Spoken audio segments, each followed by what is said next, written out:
What's up? Hey, hello, everyone. Wow. So today we are back going to be talking about Survivor season 44, the premiere. So, episode one, this Survivor off season has gone by so quickly. Literally, it is already March in 2023, which is wild. So, my name is Rachel. I'm Alyssa, and yeah, this Survivor season, I feel like when last season ended, we were like, oh my God, March is so far away. But now it's like, wow, March came real quick. So, Seriously, I'm like, I can't even fathom how quick January and February went. Literally, I'm astounded. Next thing we know, it'll be June and Survivor will be over again. yeah, wow, I can't believe you said that. And I'm like, wow, actually, June is actually kind of close, but Time isn't real anymore. So, today we're going to be talking about our thoughts for the premiere of Survivor season 44. Overall, I'm not sure if it's just me, but I thought the premiere was fine. It was fun and fresh, but I feel like I'm less excited for this season than regularly. yeah, I feel like, yeah, it's kind of, I feel like the past couple of seasons have been maybe meh-er than usual. I feel like one of the things that Survivor has been doing really well the past couple of seasons is casting. And I feel like Mm. this season's cast definitely seems like fun and interesting. But then I feel like there are other parts of it, like the challenges and the advantages, that I'm less excited to see. And also the editing. Like, we complained quite a bit about Erica's edit. We complained quite a bit about Gabler's edit and how, you know, it should be more fun to get to see the winner win. Yeah, I think for me, like the seasons, because there are no themes, sort of blend together. So, okay, 41, 42, 43. It's just hard that you're memorizing a number or like, oh, Marianne, she won that season. And like compared to, oh, you think of HHH or Winners at War, you don't have to memorize a number to go with that season, and people would know what you're talking about just by saying the theme. So I feel like for me now in the 40s, all the seasons sort of blend together. And I was listening to other podcasts and they were like, yeah, Marianne won. And then I was like, oh, that was last season, right? And then I was like, no, we skipped a whole number in there and Gabler won in between then and now. So I think just having the numbers to go off the seasons by has made everything blend together for me. Yeah, I feel like that's definitely part of it, where the numbers, like, in some ways I enjoy not having a season title, because I think there have been times where like people take the season theme a little bit too seriously, Mm-hmm. like in Brains Beauty Brawn, when someone got voted off the Brawn tribe because they weren't brawny, and it's like, it wasn't Alicia's fault that she was put on a tribe with a bunch of people who don't like her, so because she's not brawny enough for them. Yeah, and I think with, like, the twists, sure, we're seeing new things with, like, the idol cages this season, but now we've seen this kind of Sweat versus Savvy the 4th time, and so it's sort of starting to feel repetitive, and even though Jeff said at the beginning, "Yeah, blah, blah, blah, we've been doing this 22 years," it's different every time because the people are different. For certain choices, like a Sweat versus Savvy, it's just very much the same every single season. Yeah, I feel like I have a bone to pick with Sweat versus Savvy, where I feel like this season in particular, the two were not comparable whatsoever. So, And we'll get to that. But overall thoughts, Alyssa, for the premiere? overall thoughts, I feel like it was a solid premiere. I'm interested to see where these people end up. There were some people I didn't like, some people I did like. My main note is, do we really have to see so much blood in our premieres? So, I liked the editing of like the first 3 minutes of the premiere when it would cut between different people and like sentence splice different people where everyone got to say like, oh, I'm so excited. Then it cuts to the person two saying, yeah, this is a chance of a lifetime. I liked how they had the quick edits there, or even there's one edit in confessional where one person said like half a sentence, then it cut to another person and they finished the other Finishing half of it, the yeah, sentence. that Yeah. was cool. So I like those. Like the quick edits at the beginning were really interesting, and then it just was normal for the rest. Yeah, I would be interested to see what would happen if they tried to do more stylistic editing like that the whole time. Because, like, they also had a cold open where they cold open on Carolyn, like, trying to give a confessional and failing. I feel like that was fun and new. So, I don't know. I feel like it would be cool if they did more. I don't want to say tricks because I don't think they're meant to be tricks, but more different styles of editing like that. Different storytelling. Yeah. So we start off on the beach. They start in this first reward challenge where they have to race through obstacles to get puzzle pieces. They complete a puzzle and then they have to release rings from a tall pole where the winners, they win the pot, machete, flint. And then the losers, the two teams that don't win, have to do either the sweat or the savvy. You can't pick the same because second place picks, third place gets what's left over. For me, just looking at this challenge setup, watching it, I was like, are the way the station set up, does it seem unfair? Because it wasn't like Right? everyone was in a line, they were split. So, like, the purple team had to run the furthest each time to go to the obstacle course part because I guess, for camera work, they had to have everyone facing this way. But fair would be everyone facing this way, running in the same direction. Right? I saw that too because they went to like an overhead aerial shot and it's like the the obstacle course was all like in a line over here, but then they were kind of perpendicular to it. And I was like, what the hell?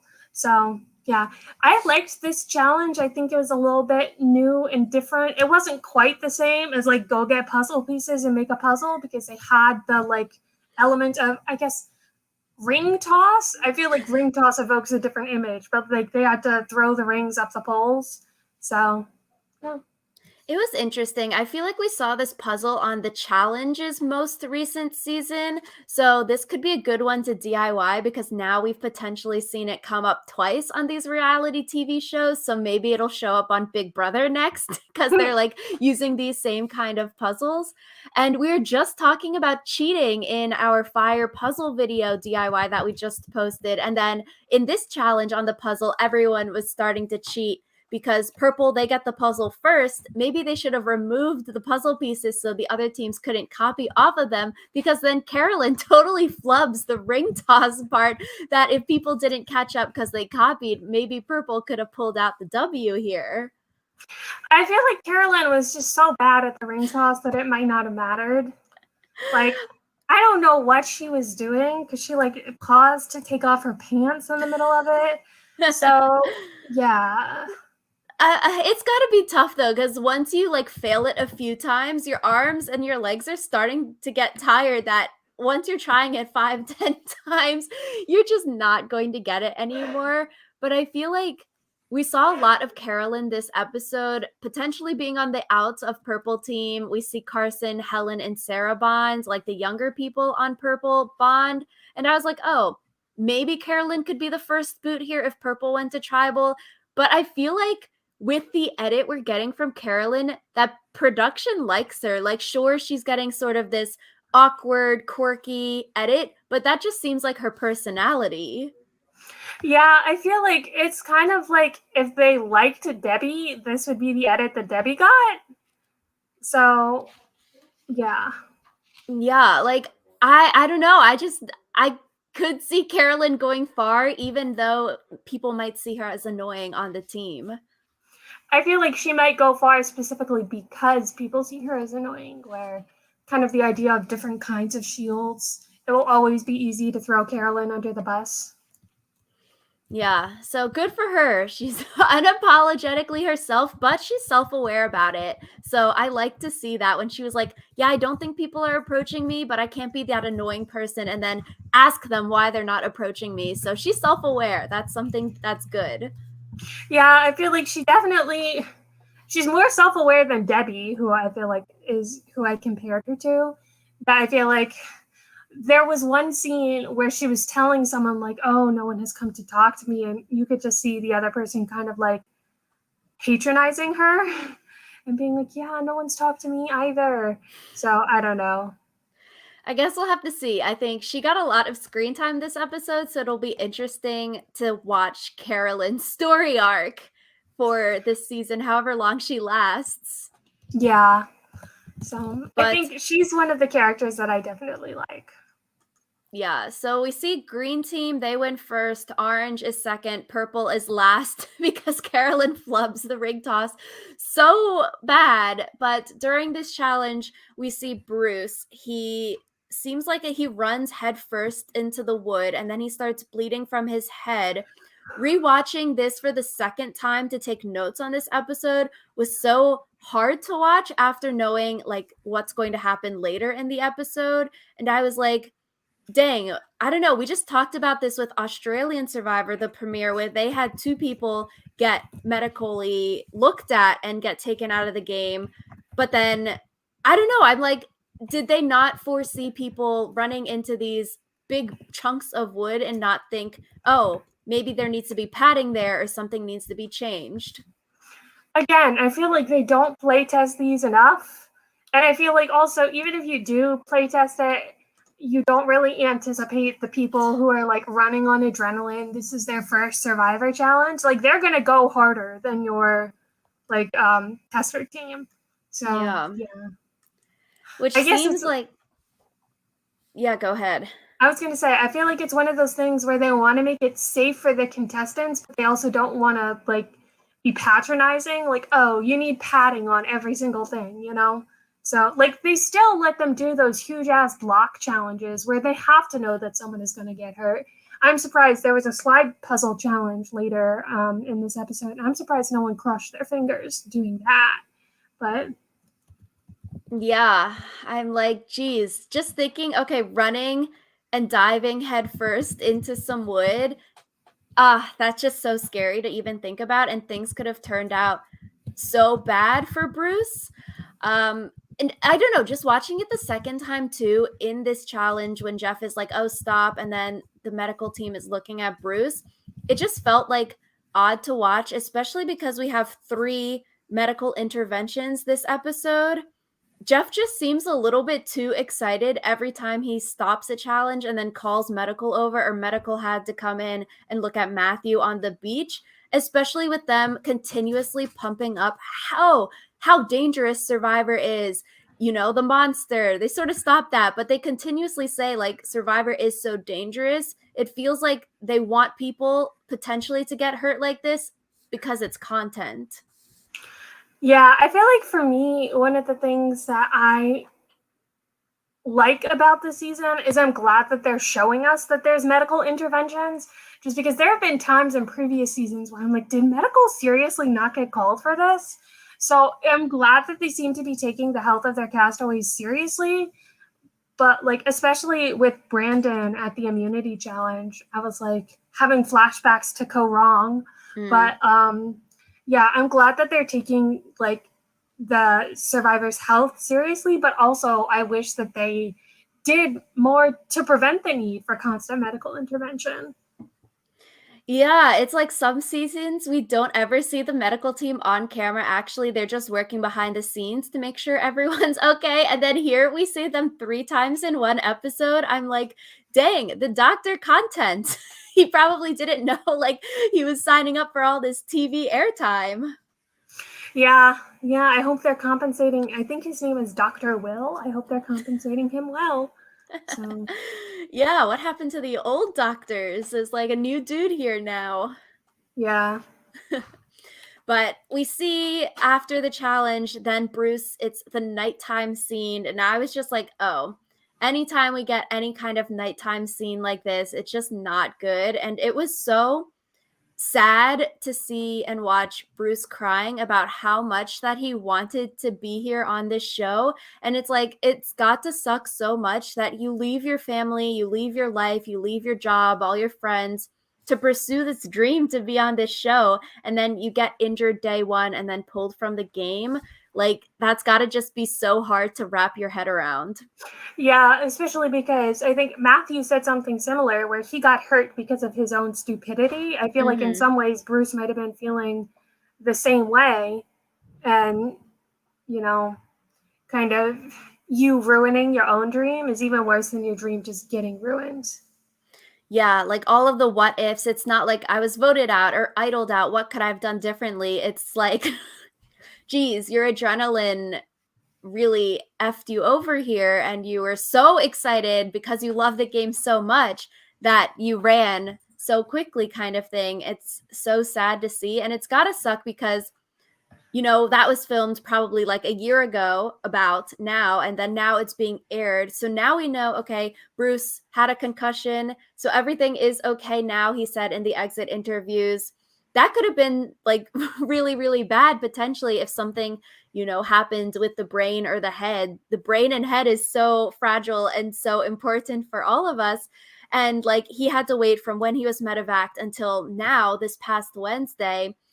Jeff said that they would invite Bruce back to play again if Bruce wants to. Like he has a free season pass, he can just come back whenever. So to wait, 9 to 12 months since filming, thinking you ruined it for yourself until now, that's got to be really tough.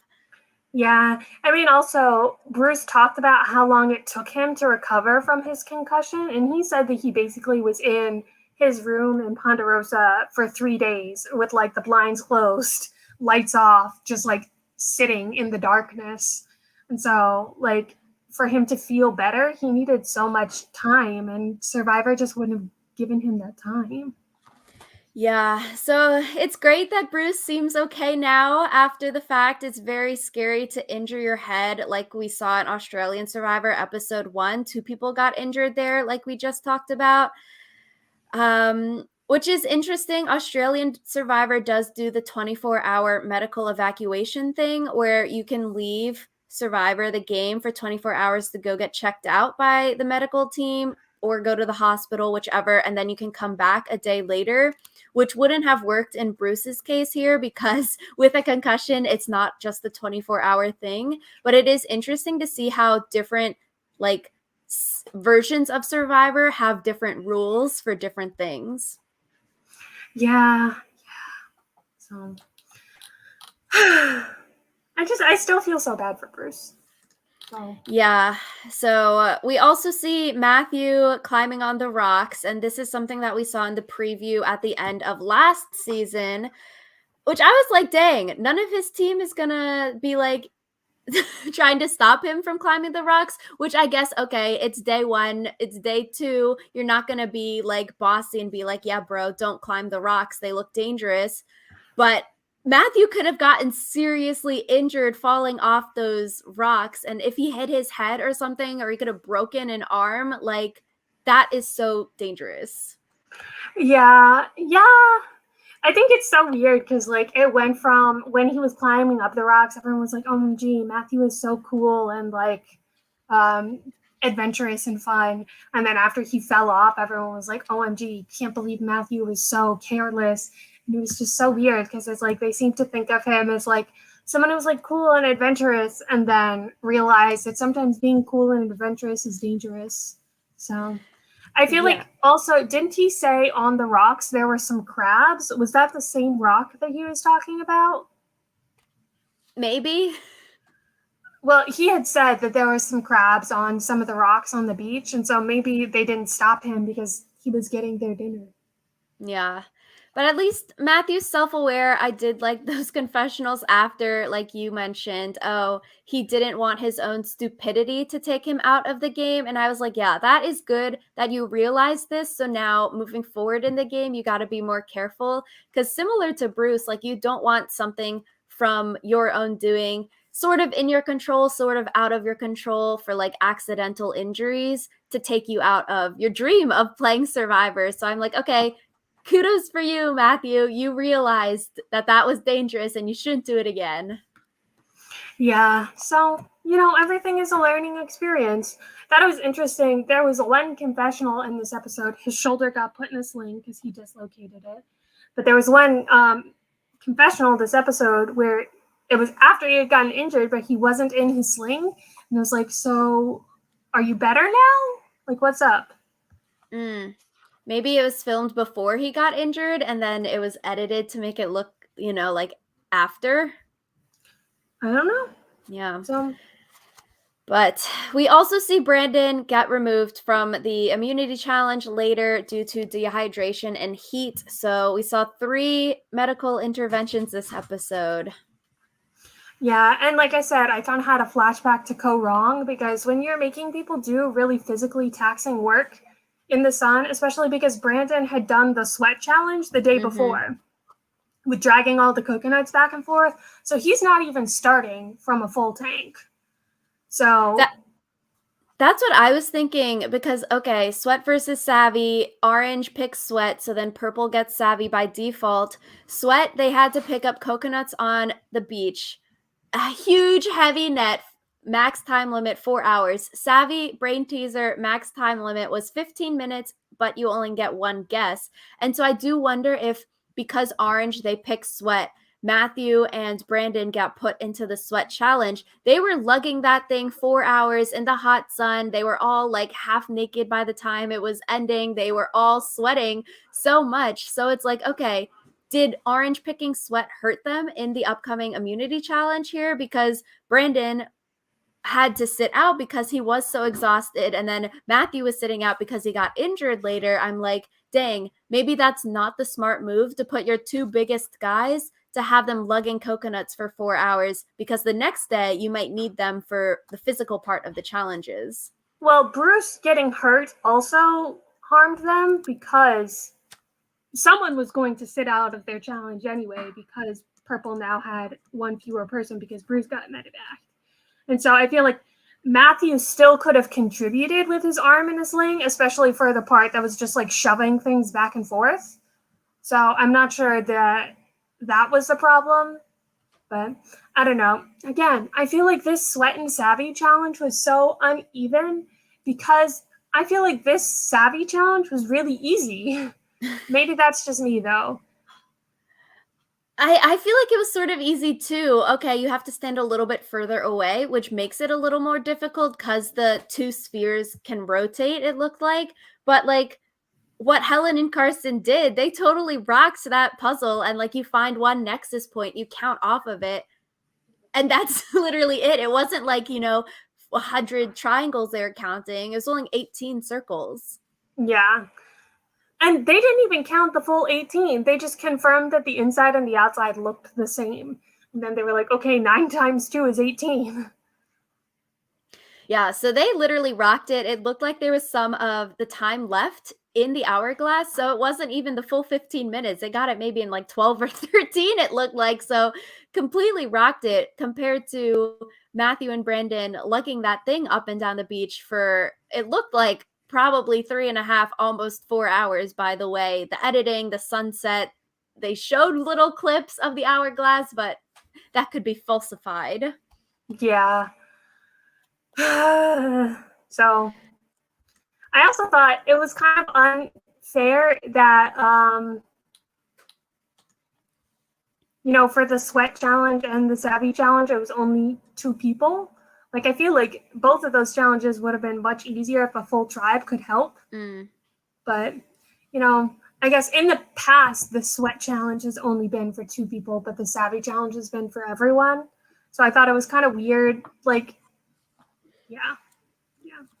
I guess that's a change. They're limiting the numbers now.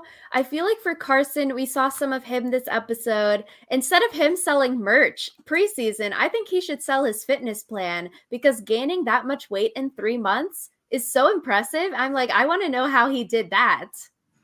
Yeah. I wonder that too. I feel like not all of it can be muscle because there's just like gaining. He said he gained like 25 pounds of muscle in 3 months. That sounds like way too much. So I'm betting some of it is just fat. But, even gaining 25 pounds in 3 months of fat is a lot. Yeah, I'm like, I want Carson's workout plan. he looks nice and fit on the island. I'm like, dang, good for I mean, him. it's also probably easy for him. Well, not easy, but easier for him because he's still a pretty young guy. And so he's still like at the age where building muscle is pretty easy. A growing lad. Okay, for Sweat versus Savvy, which one would you If you were on the island, Alyssa, which one would you try to get your team to do or not do? Savvy. Savvy is unquestionably easier. Yeah, I feel like I'd pick Savvy too, because especially if they're limiting it to 2 people each now, like us as young small women, we would never be put on sweat. So then you have to think, okay, for here, like Brandon and Matthew gassing themselves out on sweat, that might make you lose the immunity challenge the next day. So maybe you don't want your big guys to use all their energy today for this challenge. So maybe we do Savvy and then maybe we get put into that part trying to do the puzzle there. But I'm like, I feel like immunity is more important, even if we weren't going to be put into sweat ever. I wouldn't want the bigger guys on the team to be so gassed out the next day. Yeah. I feel like some people are in the camp of like, oh, if I'm not one of the bigger guys, I should make them do sweat because it's not going to be any skin off my nose. But then again, especially with the shortened seasons, when you have much less turnaround time, and also they haven't had a food reward. So, like getting the machete and stuff, that's not a food reward. So they don't really have anything to refill their tanks. Yeah, especially those bigger guys, they eat more. We've seen so many big buff dudes just totally gas out because they're not used to not eating so many calories a day.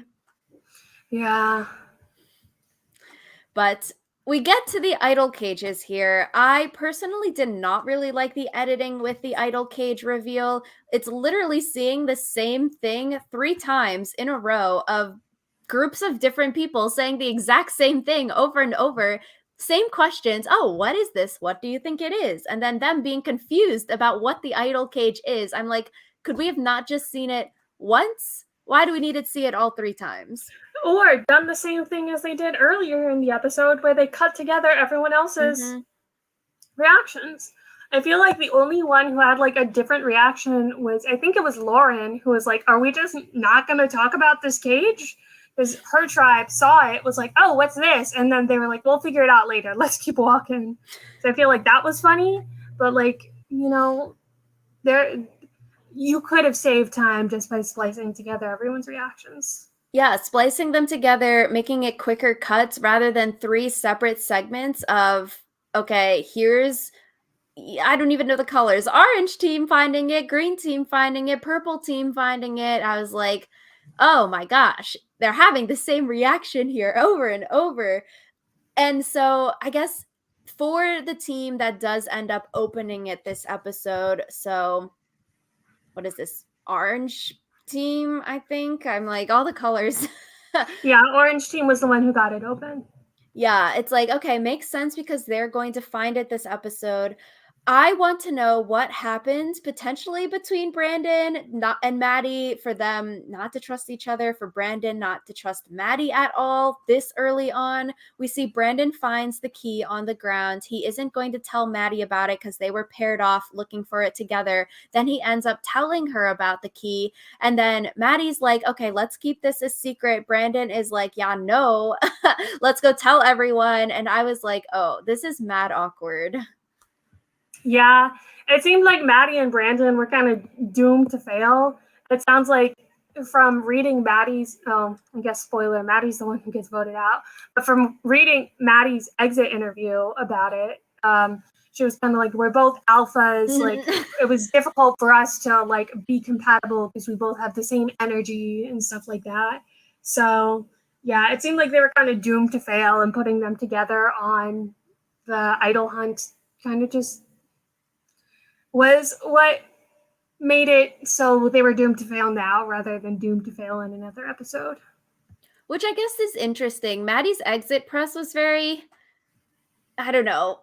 It was just, it was interesting. Also, yeah, she's got vibes. Yeah, it seemed like Maddie definitely. I think a lot of times the first boot will try to make themselves seem cooler and more important than they were. And like, no shade to Maddie, but she was like, I've never heard anyone play Survivor the way I wanted to play Survivor. And it's like, Maddie, you got voted out first. Maybe there's a reason nobody wants to play Survivor the way you want to play Survivor. But that's a little shady. So Hopefully yeah, Maddie isn't watching this. Sorry, Maddie. so I'm interested from Brandon's point of view, like, was there something like tension between them, or is it just because they both had alpha energies? But I'm also like, for Brandon being in football, I'm sure you're surrounded by a lot of like alpha energy that everyone can't be an alpha on the football field kind of thing. So it's like you have to learn to give and take. So I feel like Brandon, from his football experience, would be able to like handle different energies like that. So I would want to hear like if or when he's voted out, okay, what was the beef between them? Because day one, having all this drama already seems quite fast, which, okay, for Brandon, they don't know that it's going to be a hidden immunity idol in the cage. So I guess it makes sense from his point of view. Let me go and tell everyone, the whole team, about this key, because maybe it's just a clue or an advantage for the entire team. You don't want to be seen as distrustful so early on. Maddie could go back and be like, yeah, Brandon wanted to keep this a secret. Then it's just the he said, she said. No, Maddie wanted to keep it a secret. And then you're just creating distrust. So makes sense. Okay, you don't know it's an idol, so let me just tell everyone it's day one, it's day two. Let's just not be seen as snaky here. But in the future, now that we know potentially good things could be hidden in the cages, I do agree with Maddie. Like, let's keep it a secret. Maybe you get bonded with the other person. If Brandon and Maddie didn't have beef already, this could have created a nice secret alliance if you trust that person and want to work with that person. But obviously, here, since they have this issue already, not gonna work. So you can't really like, they just got some drama here. Yeah, I feel like the thing you said about like maybe like Brandon could have managed the personality. I feel like in general it's difficult to work with someone who has decided they don't want to work with you. Mm-hmm. And it seems like Maddie saw them both having alpha energy as like, you know, an insurmountable obstacle. And sometimes it is that way where if two people in a relationship both always need to be right, that's going to be a difficult relationship to maintain because you can't both be right all the time. Yeah, and just alpha energy is just such a fun funny word. I'm like, I've not heard people explain it that way, more like, oh, type A, or I'm alpha, I guess. But yeah, alpha energy, I don't know. We should not, that is not fetch. Yeah, not fetch. But So, but Brandon gets the idol, and then they also have a little fake idol hidden in there, but everyone knows. So, Brandon's idol and the little fake idol sort of kaput now because everyone on the team knows about it. But it will be interesting to see for the other two tribes if a singular person gets the cage idol and they don't tell everyone, or maybe two people go and get it together.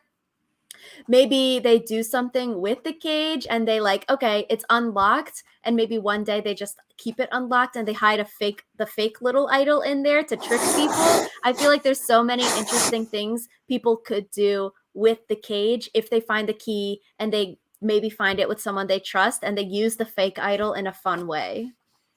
yeah, I don't know. I think it would have been interesting if the contents of the cage were something that were to benefit the tribe, because then you would have to kind of fess up to being like, oh, I opened the cage, but don't worry because it's actually something for all of us. So, yeah. Yeah, it's a candy jar for cookies. Yay. Yay. So we get to Shipwheel Island. Everyone on the three tribes, they pick sticks or drew rocks to decide who goes, which I was like, oh, I feel like we've talked about this before about rigging the stick and rock draw here, which finally we've heard someone say that they rigged it, where Lauren said she puts the rocks in so she knew which rocks to pick. So I'm like, oh, dang. Okay, go, girl. Like, this is what we've talked about. Like, why aren't people rigging this so their alliance member goes or they go themselves for one of these first Shipwheel Island adventures? I wonder if anyone was suspicious about the fact that Lauren was the one who had gathered the rocks and also the one who picked the black rock. So I was like, you have to see the correlation there. But she's just so lucky. Wow, so shocked. Yeah, I picked a nice rock. I think in general, Lauren is kind of digging herself a hole though, because she's like kind of already playing a very, I don't want to say manipulative game, but she's already thinking very strategically and trying to think ahead. And I think that it's going to come back to bite her, especially because she lied about what happened at the Shipwheel Island, but Matthew found out that it was a lie. So I feel like she might be digging her own grave here. It'll be interesting to see in the upcoming episodes what happens. So Matt goes for green, Sarah goes for purple, Lauren goes for orange. This kind of Shipwheel Island, it's all individual this time, like we've seen previously with like the actual Shipwheel or last season where you have to do, I guess, like putting your vote in or not to in order to get the advantage. Here everyone is individually doing their little game at the mountain, so there's not really much game theory against the other castaways now. In this version, it's like, okay, let me look at the probabilities myself, and do I want to risk it for myself? So I guess you get rid of that game theory aspect with the other people, which I liked that aspect. So I'm not sure how I feel about making it solely individual now. Yeah, I think it's harder with 3 people than it is with 2. I like it when they do the Shipwheel aspect and it's 2 people where either you risk or don't, because I feel like that is easier to like wrap your head around. I kind of liked the element of like the extra risk reward where, you know, some person lost 2 votes because they lost a vote and then were like, well, I want to try again. So I don't know. I thought it was interesting that across these 3 people, we saw all possible configurations of what could have happened, where Lauren got hers on the first try. Oh, who went for purple? Yeah, Sarah got 1 no vote and then the advantage. And Matt got then 2 Matt got no 2 votes. no votes. So I feel like with this, you just gotta draw twice. Like everyone had the right idea that didn't get it the first time. You're gonna draw twice either way, because the first time you have a 33 chance to pick it because there's 3 things in there. The second time, if you get no vote the first time, now you've got 50% to get the advantage. So there's no real reason to stop after the first no vote unless you really, really need your vote coming up and you can't really, like, you don't want to risk losing it for 2 votes in a row. But 50% chance, 1-2, you gotta go twice, I feel like. Yeah, especially because if you've already lost your vote, it's kind of like, well, something sucky has already happened. I might as well see if I can get something good out of it too. So, exactly. Yeah. So we see Sarah, she loses her vote, but she also gets the inheritance advantage. So this is a new advantage basically for all of the advantages that get played at one tribal council. When she goes up to vote, she can say, yeah, I'm playing the inheritance advantage. And then after everything gets played, all the votes are read, she will get basically sweep all the advantages that were played at that tribal council, which is interesting. I feel like a lot of board games have this kind of game mechanic where you sweep the deck. I've never played a board game with that kind of mechanic, but Oh. Okay, I guess. I think it has the potential to be very overpowered because there are some tribal councils where like a billion advantages get played at once. Like the tribal council following merge, I feel like that's a pretty good bet to like get an idol or something. So I think it would be interesting to see like how this plays out, because I guess the inverse is you could also get nothing if you play it at the wrong tribal council. But I don't Yeah, know. Sarah has the potential to be survivor rich if she gets and like is in tune with what's happening and plays this advantage on like an advantage get in night where maybe 2 or 3 people are playing their idols or something like that, or maybe someone plays an extra vote and an idol is played. Like she could have a lot of good juice in her back pocket if she plays this correctly. Or even if you're not looking to like become survivor rich, like if an ally of yours is going to be playing an idol, you can play the legacy advantage, not the legacy advantage, the inheritance advantage to make sure that you reclaim that idol. And I guess the question that I kind of have about that is, you know, a lot of times when idols are played, they will be rehidden.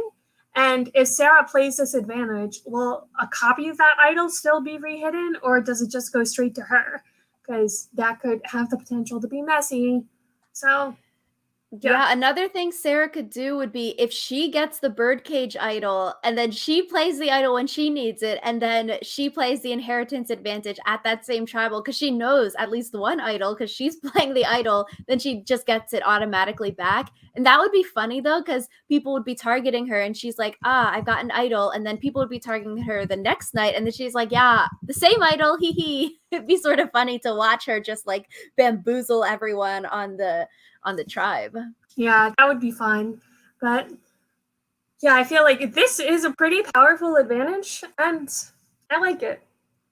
Yeah, so I'm excited to see how that plays out. Sort of hope it works and that she doesn't misplay it and doesn't get any advantages, because I would want to see, like, okay, do the advantages just appear in her bag the next day? What happens? Like you said, do the things get rehidden if she gets the inheritance coming to her? Or does she have to wait till next tribal council to get the advantages? Like, I'd want to know the game mechanics of this advantage, so I want to see it work. Yeah, I feel like the one thing I don't like about this advantage is that it seems very unbalanced when compared with the other advantage available at the same like Shipwheel Island thing. Because I feel like Lauren's bank a vote is not nearly as powerful as the inheritance advantage. Yeah, so Lauren gets this bank your vote advantage. You don't vote at any tribal council you want, but then the next tribal you would get an extra vote to use anytime in the future, it seems, which is basically just like an extra vote. They named it bank your vote, but basically you just do this one thing to get an extra vote. It's not I don't know. It's sort of what we've seen before, just a regular extra vote. Yeah, but I like that it's an extra vote, like with kind of a contingency, because since you do have to like skip a vote before you get the extra vote, it's kind of like you have to be socially savvy enough to know, like, oh, I'm not getting any votes this tribal. My alliance doesn't need my vote this time around in order to win this tribal. Like, so there is kind of an element of risk there that is difficult, because you could end up not voting on the day that you get voted out. So yeah. I want to know what the advantage was in Matt's pouch. He was just so unlucky and got 2 no votes. I was like, oh, dang, that sort of sucks. But if these advantages are cool coming out of this island, I'm like, I want to see people hit so they can get these nice advantages. yeah, but I wonder. I hope it was another new advantage, because that would be fun.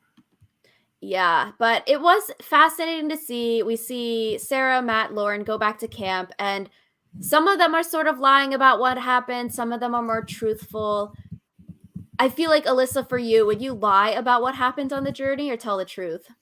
I feel like the midway point of, telling the truth, but a little to the left, I'd be good. Like, Matt's lie of like, oh, I only lost 1 vote, I feel like is better than telling the full truth. But I feel like, if you lie like Lauren did and be like, oh, I lost my vote and I didn't get anything, you open yourself up to potentially being found out like she was. So I feel like the best lies are always the one that have a grain of truth in it. I agree. I feel like in the new era, especially, you basically have to tell the truth about these island journeys, because what we've seen in the first 3 seasons here, it's basically the same journey every time. Or it's like, okay, maybe you're not walking up a hill, but you're wading through water. You're doing some kind of thing, and there is a choice at the end of it. And so I feel like because we've seen in this new era, it's basically the same thing each time. You sort of need to tell as close to the truth as possible, with maybe a little bit of lies about the advantages if you won something or not. Because like we've seen in previous seasons, a bunch of people are going to go and get sent there, and they could verify your story so easily. Even we saw this episode, the story gets verified cross tribes. So it's like, if you're lying super hard, Sarah said, yeah, it's just like the old chip wheel. You have to risk or protect your vote. Lauren says she lost her vote, which maybe because she didn't vote at this first tribal council, people would think she's not lying, and maybe she could just say she didn't bring the little piece of paper back like Matt did, so that's why she didn't show them anything. But it's like, if Lauren says, yeah, I lost my vote, but then she ended up voting at this first tribal council, then people would be like, what the heck? I thought you lost your vote, but there's 4 votes that were counted. So what happened here? So it makes sense. Okay, now people can't really say, why were you lying? And you're like, no, I lost my vote. I didn't vote at this tribal. That's why there's only 3 votes here. Yeah, so it turns out that the bank vote ended up being the right advantage for Lauren to have pulled, because if she had gotten the legacy vote, not the legacy, the inheritance, I keep on mixing the two up, but if she had gotten the inheritance one, she would have had her vote at this tribal council, and she would have had lots of splaining to do. So she could also play her shot in the dark, but then you need a vote to shoot the shot in the dark. So yeah. The no vote lie. So she's lucky, just like picking the right rock. Lucky. Yeah. So we get to the immunity challenge. They have to row a boat to get a chest, and then you push this very heavy chest over a bunch of obstacles, and then they have to do a giant slide puzzle, which is also very, very heavy. I think the best part of this whole episode was Claire talking with Matthew on the sit-out benches. Love it. Love to see it. I feel like we've talked about this before, especially in like recent seasons. Like, why aren't people comparing stories more? Like this, perfect for Claire and Matthew. Few sentences, you compare stories about what happened on Shipwheel Island. Maybe once more people open the birdcage, they can compare stories like that. Even last season with asking about beads, it was so surprising that people didn't even know Carla had an idol and was asking about beads, and they played it off. Yeah, Lindsay was the one asking about the beads. Like, people aren't comparing stories, so it was great to see. Yeah, go Claire, just be like, yo dude, Matthew, what happened with your Shipwheel Island person? Yeah. So I like that. I also thought it was funny because Claire was like, oh yeah, I like Matthew. So it feels like people just randomly really like Matthew. So that was funny, but I like that there's going to be more pressure on Lauren, and that, you know, kind of cross-tribe interactions are kind of happening. So I agree. The sit-out bench is not a time to be just sitting. You'd be looking underneath it. You should be talking to the other people on the sit-out bench. I feel like we see it a lot in like Australian Survivor, where people just talk all the time, cross tribal, especially like at the challenges like this, when they're hugging at the end of the challenge, people talk. Sitting out on the sit-out benches, people talk. In those challenges where it's more individual, where people drop out, then when people are on the sit-out bench, they're talking and strategizing. So love to see it on US Survivor more. yeah. So But I hope that more of that happens. yeah, like we mentioned, Brandon is removed from the challenge. So now Orange is now down 2 people instead of just the one person out. So it must be really difficult for them because they're down extra people. These slide puzzles are so heavy. Maddie says in the exit interview, yeah, like low key, I wanted to lose, sort of maybe potentially throwing it, or she wasn't really angry if Orange team lost because she wanted to vote Brandon out here. But green wins first, purple is second, and orange is last. And just a little plug, if you are interested in knowing how to do a slide puzzle in case you ever go on Survivor, that is one of the Survivor DIY challenges that we've done. And we talk about how you can do a slide puzzle in the most efficient way so that you're not stuck pushing around big, heavy pieces for hours at a time when you don't need to be. Yeah, we should do a 4x4, although the strategy is probably very similar, right? Yep. Yeah. So before Tribal Council, we see all of the drama happening on Orange. Matthew brings up Lauren's name because of what Claire told him at the challenge, telling everyone, yeah, why didn't she show us the no vote scroll? People seem down to vote Lauren out. Listening to Maddie's exit interview was interesting because it seems like maybe Jamie was on the chopping block. Didn't see that at all this episode. Maddie, we see in the episode, brings up Brandon's name and is saying, yeah, Brandon is playing everyone. He's the godfather and he has this idol. So I want to blindside Brandon, which, okay, from Maddie's point of view, I'm like, it is a good idea for Maddie because if Maddie and Brandon are never, ever, ever, ever going to work together, they don't get along for some reason. Good idea. You want to target that person. You are never going to repair that bridge. Like we said before, if they're never going to work together, there's nothing you can do about it. You might as well get rid of that person. But I feel like for Maddie to target someone with an idol on the first vote, and he's the biggest guy this season, and you're still in team tribes until like final 11, final 12, final 13, you still have 6 or 7 more votes to go. I feel like that's just way too dangerous and risky to be targeting Brandon episode 1. It felt so weird how she was like, Brandon's the godfather, because like we really didn't see that at all. And like in her exit interview, Maddie was like, "Oh no, I knew that I was actually the godfather, but I was trying to make people paranoid." And I was like, "Girl." So yeah, I feel like targeting the person with the idol probably isn't the best strategy. I guess people had talked about how, or Maddie said in her exit interview that Jamie was actually going to be the vote, not Lauren, and she was the one who had flipped it onto Brandon. And I was like, oh, Maddie, don't flip the vote onto someone with an idol. It's kind of funny because it's essentially like she voted herself out. Which I'm like, okay, good for Maddie.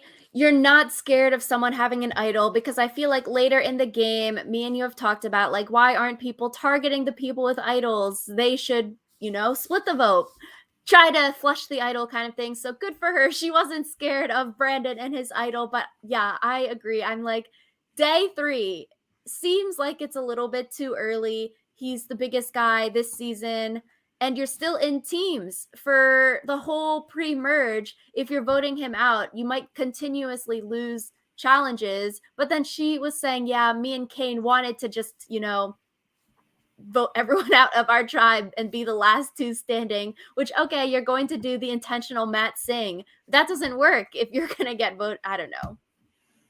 Yeah, the whole thing was kind of just a mess. So, which, good for her though. She wasn't afraid just because Brandon's a big dude and he has an idol. She got what she wanted, and technically she was able to pull it off. She did get the majority of votes to flip, and Brandon had the majority of votes at tribal council. So I feel like this really hinges on, did Maddie's plan work, or was Matthew always intending to tip Brandon off and Maddie's plan actually was never going to work? I think that would be very interesting to know. Maybe next episode we'll get some flashbacks of like Matthew, because we saw this episode, Matthew said Brandon was his number 1. So were they secretly working together and Brandon was always going to play the idol and Maddie's plan was never going to work? Or did Matthew just get paranoid at tribal to play the shot in the dark as well? I don't know. I'd want some clarification about this. Like, was Matthew playing 3D chess, 4D chess, or was this whole thing just Brandon playing the idol? Yeah. I feel like, based on Maddie's exit interview, Maddie said that Matthew was only ever interested in working with the other guys. So I feel like it seems like he was always going to vote out Brandon, or vote with Brandon and tip Brandon off that he was going to be voted out. I think the person who's really going to have some splaining to do is Kane, because I guess based on what we saw, it seemed like Kane was on board with voting Maddie out, or at least was on kind of team Matthew and Brandon. So I think that Kane having to be the only other person who voted for Brandon is going to have something explaining to do. Which is sort of funny, sad for Kane. He got so effed over because pre-tribal, he says in confessional, I don't want to be on the wrong side of the votes. Like, really, he doesn't care who goes home as long as he's not on the wrong side of the votes. And then he straight up says, if we vote for Brandon and he doesn't go home, that's not good for me. And like you just said, now Kane and Maddie were the only 2 people to vote Brandon. Maddie's gone. So Kane is the only person left that voted for Brandon. I'm like, oh, that's gotta suck. I'd just be like, terrible. Vote me out now. Hopefully he can repair those relationships. Yeah, I also, if I were Brandon, I would have something to say to Matthew and Jamie, because like they both like used their shot in the darks when they really didn't need to. So in some ways, it seems like they used their shot in the dark specifically so they could just stay out of the mess of the vote. And that would be like, dude, I needed you. So it was sort of funny that no one was voting. It really reminded me of Survivor South Africa season 6, like episodes 1 through 3, the hot mess episodes where people were playing idols. They do a rock draw in like the 2nd episode of the season. I'm like, yo, no one's voting. Just okay. But I would be interested to know, okay, was Jamie actually on the chopping block? Because she did talk about playing her shot in the dark back at camp. So her playing the shot in the dark at tribal does seem like it wasn't just on a whim. But was it because she was super paranoid, or like Maddie said in exit press, was Jamie potentially the vote? And if Jamie was potentially the vote, why wasn't it edited that way? Because they made it seem like, oh, it's a Lauren versus Brandon who going home. They should have made it a Jamie versus Brandon who's going home, because then Jamie's shot in the dark hitting would have been so much cooler. Like, oh my gosh, Jamie just saved herself. But now with the edit, if Jamie wasn't really on the chopping block, it just makes her look super paranoid. Like, yo, why did you play your shot in the dark? You got 0 votes. Yeah, it kind of seems like Jamie is going to be played as kind of like the paranoid player this season, just because, you know, her like first thing at tribal, she was like, I'm a ball of anxiety. Is everyone else feeling this way? And everyone else was like, we're kind of cool, actually. So I feel like that might be like her downfall is her paranoia, because we see that quite a lot. But good for Jamie, though, I feel like, because last season, especially, we saw a lot of people not wanting to play the shot in the dark because they didn't want to ruffle feathers. They were saying, yeah, I don't want to play the shot in the dark because it shows my tribe mates that I don't trust them to follow through on their word, where maybe some people should have played the shot in the dark last season. So good on Jamie. She trusted her gut and did whatever she wanted to do. Who cares if no one's voting? Yeah. But Lauren also talked about not voting because in order to get the vote advantage, she can't vote. So makes sense.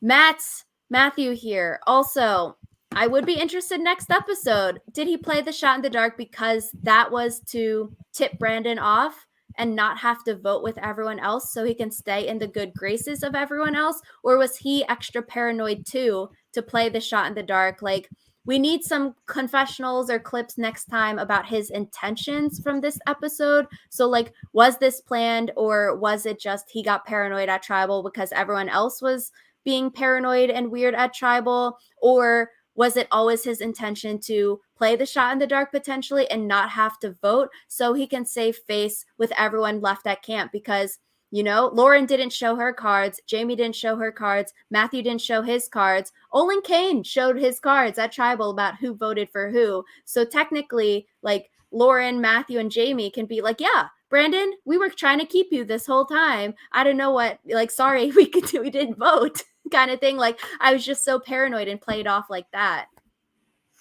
Yeah, I do like the idea of shot in the dark being more of a way to abstain from a vote than actually like hoping to be safe. Because I think we've said before, and we'll say again, like a 1 in 6 chance of staying safe is kind of dumb, especially if you do have to risk your vote to do it. So yeah, I kind of like the shot in the dark as like a signal or an abstain button rather than looking for safety. So I do hope that we get kind of Matthew explaining his thought process. Mm-hmm. I think it's interesting to see the shot in the dark being used more as a game mechanic here of, okay, not voting. But I feel like if this continues to happen, I might be a little iffy on it, because your vote is your power in Survivor. If everyone is abstaining from the vote, it's sort of like, well, oh shucks, okay, everyone's drawing rocks now because no one voted, or like one vote could send a person home. That might get a little bit annoying, but yeah, it'd be interesting to see if more people are like, yeah, I'm trying to save face, especially at like a merge episode. I don't want to show my cards. Let me play shot in the dark. But if you just do it randomly, people are going to be like, yo, that's heck sketch. So then they're going to be like, why did you play the shot in the dark? You're not even, weren't even up for elimination. Yeah. Yeah. So I think Orange will definitely have a lot to talk about next week. Maybe they go back to tribal again. Maybe they don't. So yeah, I'm excited. It was a fun premiere episode. Excited for the weeks to come. I just can't believe it's already March. yeah, it came so fast. It came so fast. So I don't know. I think I am looking forward to seeing how this season shakes out. even if it's not like the most excited I've ever been for a Survivor season. So what do you think, Rachel? Yeah, I'm excited to see how things play out. No one spoil it because apparently spoilers are rampant on the internet right now. So you just have to avoid all social media. Oh, speaking of, I was thinking spoilers, winner spoilers. Survivor Edgic has now determined that the winner must be either Yam Yam, Franny, or Matthew. Just because they got the first Matt talk? Yeah, but apparently in the past 7 seasons, the winner has been one of the people who talked to Jeff on the mat. So who knows though? Because I feel like the methods of Edgic are always perfect in hindsight, but it might be one of those things where they break the pattern this time. But yeah. Yeah, so let us know your thoughts in the comments below about this first episode of Survivor Season 44. Did you like it? Did you dislike this episode? Let us know. Yep, and be sure to leave us a comment about who you think the winner is going to be. But only do that if you haven't been spoiled. So we will see you guys next week with another podcast.